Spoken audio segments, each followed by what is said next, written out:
News का nonsense में इस हफ्ते काफ़ी कुछ है आपको बताने के लिए कि क्या कुछ चल रहा है भारतीय मीडिया में। एक एंकर अमीश देवगन, जिनका जिक्र मैंने अपने पिछले शो में भी किया था, वो फिर बेतुकी हरकत कर बैठे जब अपने शो में वो अलाउद्दीन खिलजी के बजाय सूफी संत गरीब नवाज हजरत ख्वाजा मोइनुद्दीन चिश्ती को आक्रांता यानी आक्रमण करने वाला कह बैठे। और ऐसा वो बार बार कहते रहे अपने शो में, आक्रांता चिश्ती, आक्रांता चिश्ती। बाद में जब उन्हें अपनी गलती का एहसास हुआ तो उन्होंने सोशल मीडिया और फिर उसके बाद अपने चैनल पर भी खेद प्रकट किया, लेकिन तब तक उनके खिलाफ कई FIR दर्ज हो चुकी थी। चूंकि अमीश अपने इस बयान पर खेद प्रकट कर चुके हैं तो मैं इस प्रसंग को और आगे नहीं बढ़ाऊंगा, लेकिन ये वही अमीश हैं जिन्होंने चीन के साथ जंग की वकालत करते हुए अपने हाल के एक शो में पिछले हफ्ते कहा था कि चाइना तो आउट ऑफ प्रैक्टिस है, उसने 40 साल में कोई जंग नहीं लड़ी, हमने तो कितनी सर्जिकल स्ट्राइक की हैं, हमारी सेना बड़ी है उनकी छोटी है। हाँ, ऐसे ही मिलते जुलते बयान श्री जी न्यूज़ के सुधीर चौधरी ने भी अपने स्टूडियो से दिए थे। आपको याद आया होगा, अपने पिछले शो में मैंने इन दोनों का और इनके उस चीन वाले शो का जिक्र भी किया था न्यूज़ का नॉनसेंस शो में। आज बात करेंगे टीवी न्यूज़ मीडिया ने गलवान घाटी में चीनी सेना की हैवानियत, उसकी क्रूरता, उसकी चालबाजी को लेकर कैसे कवरेज की और उनसे क्या चूक हुई, कैसे स्टूडियो से चीन से बदला लेने का शोर मचाया गया, कैसे न्यूज़ स्टूडियो से युद्ध का उन्मादी बिगुल बजाया गया, कैसे भारत सरकार से सवाल पूछने के बजाय विपक्ष को जिम्मेदार ठहराया गया। जाहिर है मीडिया के इन कारनामों को अंजाम देने वाले कुछ वो नाम भी हैं जिनसे आप भली भांति परिचित है। चीन ने जो हैवानियत दिखाई और भारतीय सेना के 20 जवानों को मारा, वो उसकी उद्दंडता, उसकी धोखेबाजी का ही एक एग्जाम्पल है।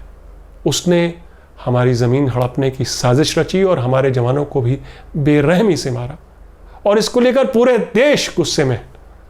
चीन से कड़े शब्दों में भारत सरकार एक तरह से बात कर चुकी है, जब प्रधानमंत्री ने ये कहा कि जवानों की शहादत बेकार नहीं जाएगी। यानी भारत अपने तरीके से चीन से बदला लेगा देर सवेर। मीडिया को चीन से सवाल जरूर करने चाहिए, मीडिया ने किए भी, लेकिन क्या मीडिया को भारत सरकार से सवाल नहीं पूछना चाहिए कि आखिर ये नौबत कैसे आई कि 45 साल में पहली बार चीन से जुड़ी सरहद पर हमारे 20 जवान शहीद हो गए। इन 20 जवानों की शहादत के अलावा 4 दिन से हमारे 4 अफसर समेत 10 जवान लापता थे। फिर गुरुवार को खबर आती कि वो चीन के कब्जे में थे और भारत से लगातार बातचीत के बाद उन्हें गुरुवार शाम छोड़ दिया गया। लेकिन मीडिया के खास तबके ने इस बारे में सरकार से सवाल करना जरूरी नहीं समझा। नमस्कार, मैं हूं प्रभात शुंगलू और आप देख रहे हैं मीडिया की पड़ताल करता, मीडिया का पोस्टमार्टम करता मेरा ये खास शो न्यूज़ का नॉनसेंस। मेरा आज का सवाल, क्या चीनी हिंसा को लेकर, खासतौर पर भारतीय सेना के जवानों की शहादत को लेकर, मीडिया को मोदी सरकार से सवाल पूछना चाहिए? अपने जवाब हाँ या ना में ज़रूर दीजिएगा। न्यूज़ का नॉनसेंस के मेरे इस शो का मकसद मीडिया की पड़ताल करना तो है ही, साथ ही मीडिया की आवाज़ को जो दबाने की कोशिश चल रही है उस तरफ भी आपका ध्यान दिलाना है, ताकि आप इस बात को समझें कि सच बोलने की क्या कीमत मीडिया को चुकानी पड़ती है। पिछले हफ्तों में आपने देखा कैसे 2 वरिष्ठ पत्रकारों विनोद दुआ और आकार पटेल के खिलाफ राज्यों में FIR हुई। विनोद दुआ के खिलाफ तो 2 राज्य में अलग अलग FIR हुई है, दिल्ली और हिमाचल प्रदेश में। कल फिर ऐसी ही एक FIR the scroll news website की हिंदी संपादक सुप्रिया शर्मा के खिलाफ उत्तर प्रदेश के बनारस में दर्ज हुई है, उसी बनारस में जहां से प्रधानमंत्री नरेंद्र मोदी सांसद हैं।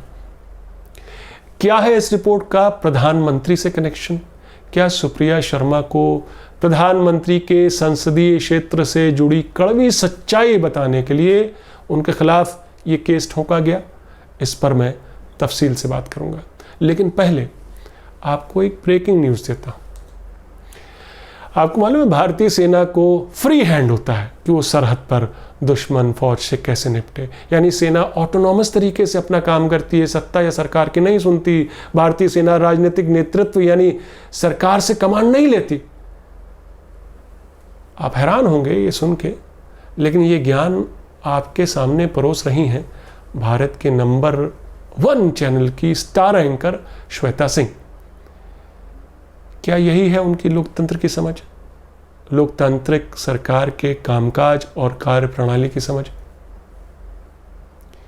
यही नहीं बल्कि श्वेता सिंह तो यहां तक कहती हैं कि बताइए, केंद्र सरकार से सवाल पूछे जा रहे हैं जबकि सरहद पर सेना थी।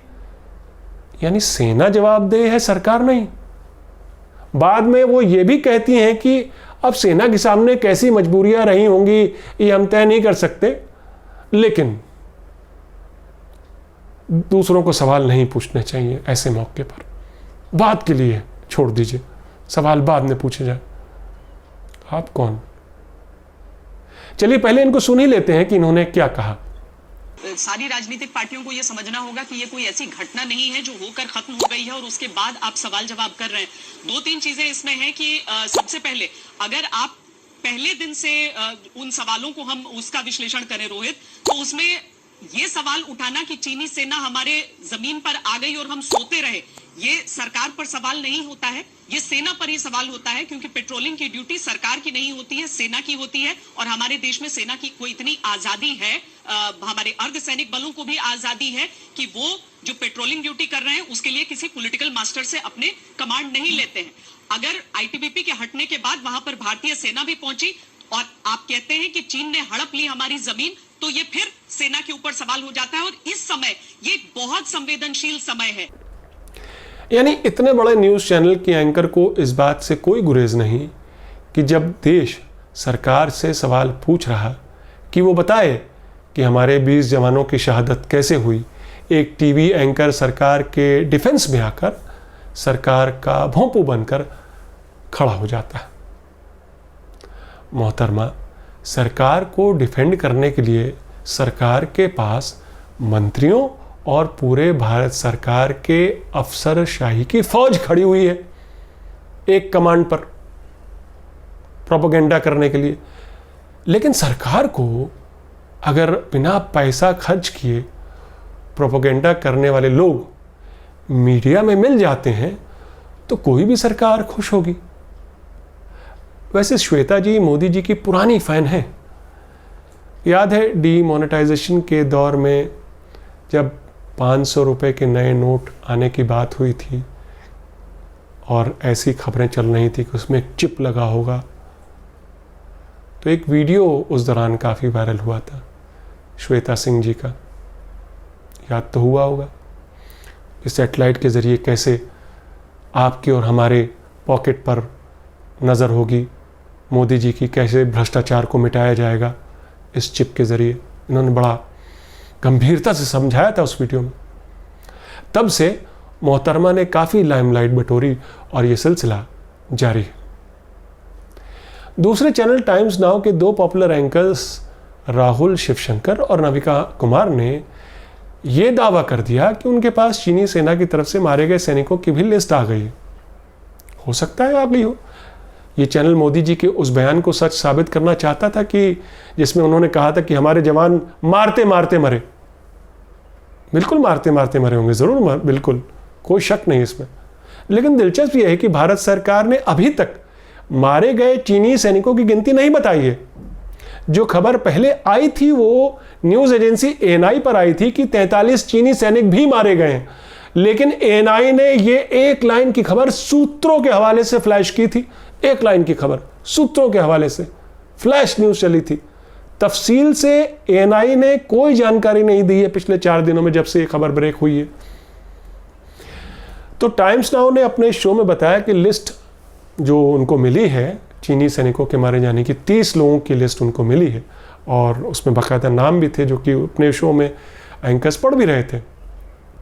और उन्होंने बताया कि साहब ये वेबसाइट ग्लोबल टाइम्स में छपी है, लेकिन ग्लोबल टाइम्स चीन का सरकारी मीडिया समूह है, वो क्यों छापेगा?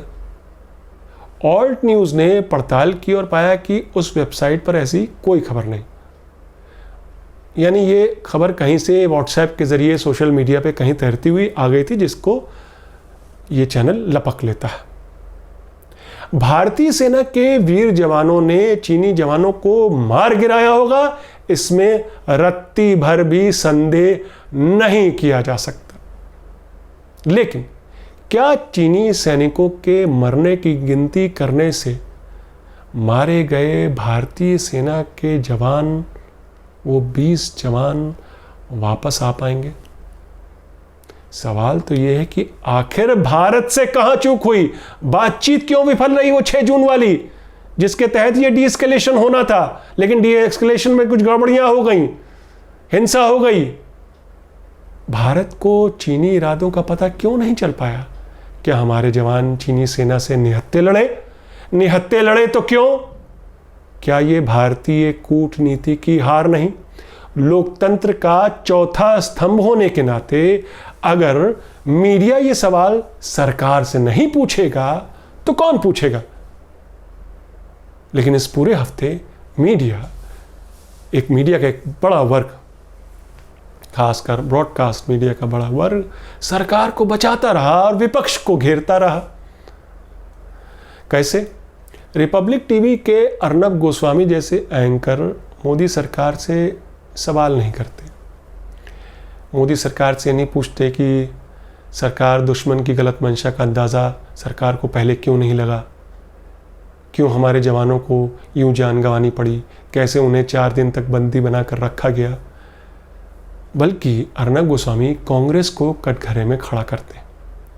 अर्नब को कतई अच्छा नहीं लगा कि कांग्रेस पार्टी सरकार से, मोदी सरकार से सेना के जवानों की शहादत पर सवाल पूछ रही, सरकार को कटघरे में खड़ा कर रही। यह मीडिया का वो खास तबका है जो मोदी सरकार से सवाल पूछना देश की तौहीन समझता, क्योंकि इनके लिए मोदी यानी इंडिया।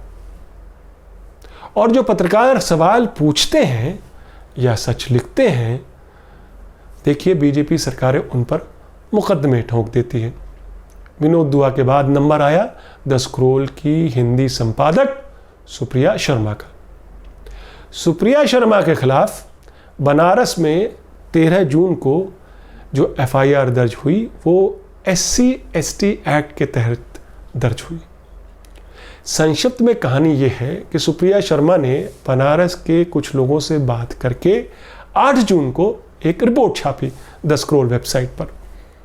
इस रिपोर्ट में उन्होंने माला देवी का भी इंटरव्यू किया और भी लोगों का किया, माला देवी का भी इंटरव्यू किया। माला देवी बनारस के डोमरी गांव से हैं, जिसे सांसद आदर्श ग्राम योजना के तहत एडॉप्ट किया गया है, गोद लिया गया है कि इसको एक मॉडल विलेज बनाया जाएगा। सुप्रिया की रिपोर्ट में माला देवी लॉकडाउन में झेल रही अपनी परेशानियों का जिक्र करती हैं कि वो घरों में काम किया करती थी, लेकिन लॉकडाउन में काम ठप है और अब उनके परिवार को खाने की किल्लत झेलनी पड़ रही है क्योंकि उनके पास राशन कार्ड भी नहीं है। तो ये सब बातें उनसे बात करके माला देवी से सुप्रिया शर्मा ने अपनी रिपोर्ट में लिखी थी, जो 8 जून को द स्क्रॉल वेबसाइट पर छपी। लेकिन अब देखिए दिलचस्प ये है कि सुप्रिया के खिलाफ जो एफआईआर दर्ज की गई वो माला देवी नहीं की है। एफआईआर में माला देवी कहती हैं, मुझे या मेरे परिवार को लॉकडाउन के दौरान कोई तकलीफ नहीं हुई।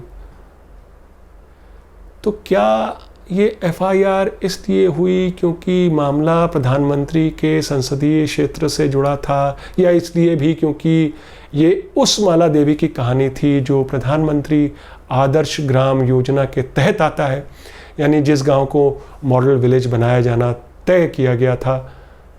मोदी जी के मॉडल विलेज में तो सब कुछ अच्छा होना चाहिए, दूध की नदियां बहनी चाहिए, तो फिर ये माला देवी भूख प्यास का रोना कैसे रो रही?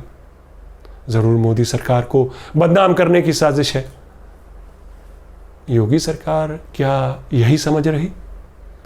क्या इसलिए सुप्रिया शर्मा के खिलाफ एफआईआर दर्ज हुई? क्या ये सच नहीं है जो सुप्रिया शर्मा ने अपनी रिपोर्ट में कहा? आखिर माला देवी अपनी बात से क्यों मुकर जाती हैं? इसकी जांच भी तो होनी चाहिए।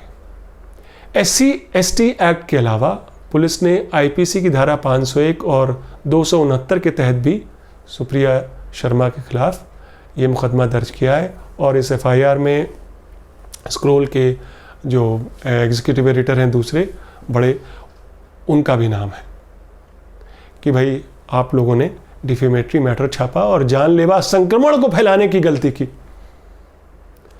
लेकिन द स्क्रोल वेबसाइट ने कहा है कि हम अपनी रिपोर्टर और संपादक सुप्रिया शर्मा के साथ कंधे से कंधा मिलाकर खड़े हैं। यह है मीडिया में सच बोलने और सवाल पूछने की कीमत। मेरा आज का सवाल फिर दोहराता हूं, क्या चीनी हिंसा को लेकर, खासतौर पर भारतीय सेना के जवानों की शहादत को लेकर मीडिया को, भारतीय मीडिया को मोदी सरकार से सवाल पूछना चाहिए? अपने जवाब हाँ या ना में जरूर दीजिएगा। आपको न्यूज़ का नॉनसेंस मीडिया पर ये मेरा खास शो कैसा लगा ज़रूर बताइएगा। तो फिर मिलेंगे अपनी न्यूज़बाजी के साथ। तब तक के लिए नमस्कार।